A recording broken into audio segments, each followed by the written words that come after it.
Moxa's MiiNePort E2s come with the NetEasy technology suite, which is a set of powerful tools that help device manufacturers easily add Ethernet capability to their serial devices. Today, let's take a closer look at one component of the NetEasy technology suite, AutoCFG. AutoCFG is a function that lets you automatically deploy the same configuration settings to multiple MiiNePort E2s simultaneously.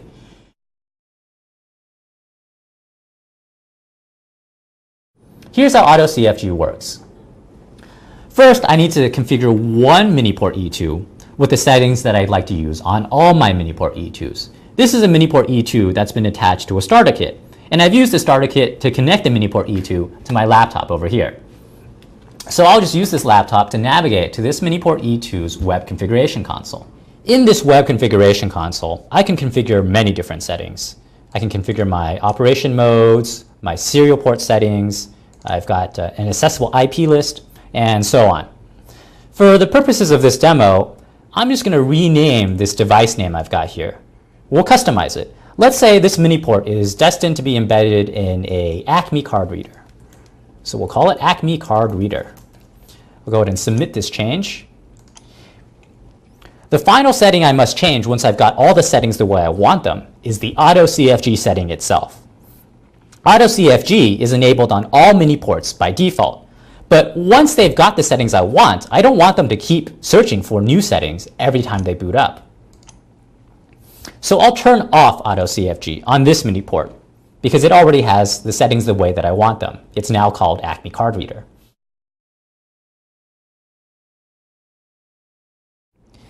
Next, I will export these settings to a MiiNePort text file to save on my computer. And I'm just going to save this file to the desktop.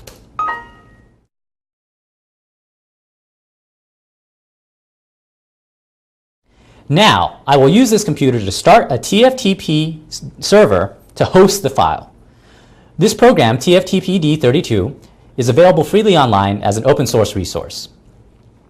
Note that the TFTPD server must use this network prefix. That's because that's the network prefix that the MiiNePort E2s will look for files on. This server will automatically host any files that's located in its folder. So I've gone ahead and moved the MiiNePort E2 text file into this folder. Now every time a MiiNePort boots up, if it has AutoCFG enabled, it will look for this TFTP server and download the text file.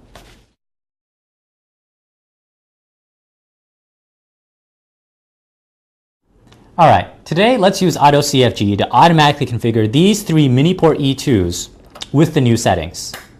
I've connected these three MiiNePort E2s through this Moxa EDS205A switch to my laptop with the TFTP server. I'm just going to stop this TFTP server for now, just so I can show you what the MiiNePort E2's current settings are. Let's go ahead and find our MiiNePort E2s here. As you can see, we've got our three MiiNePort E2s. And let's take a look at their web configuration console settings. This one currently is using the default device name, MiiNePort E26406, and I'm just going to check to make sure that AutoCFG is in fact turned on. And it is in fact enabled.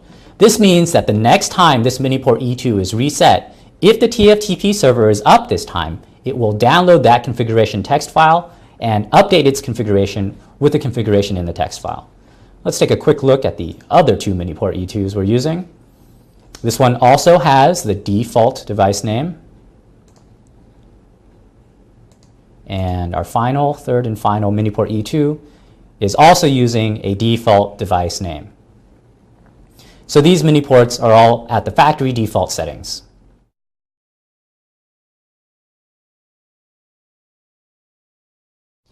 Now, let's see what happens if I were to start the TFTP server and power cycle restart each one of these MiiNePort E2s. When they restart, these MiiNePort E2s will automatically search for the TFTP server and retrieve the configuration file from the TFTP server. When this light starts blinking, I will power cycle each MiiNePort E2 to apply the new settings. Now that I've done that, let's go back to our computer and take a look at what happened. Looking at our TFTP server logs shows that 3 different MiiNePorts have retrieved the configuration text file. If I go ahead and navigate to the configuration pages of the MiiNePort E2s themselves, I should see that, yep, in fact, they've got the new device name that I've customized. And they should also have AutoCFG disabled. And this one does. Let's go ahead and take a quick look at the other two. It's also named Acme Card Reader. And so is my third and final MiiNePort, Acme Card Reader. So these three MiiNePort E2s have, when they were turned on, automatically connected to the TFTP server and downloaded new configuration files for themselves. Now, in an actual production environment, what you would do is you would keep connecting your MiiNePort E2s to the TFTP server and automatically retrieve the configuration file that you want each time a new MiiNePort E2 is connected. AutoCFG is just one of the many functions in the NetEasy technology suite, which also includes SCM, MCSC, and EasyPage. You can go to the Moxa web page for a complete description of NetEasy. Thanks for watching.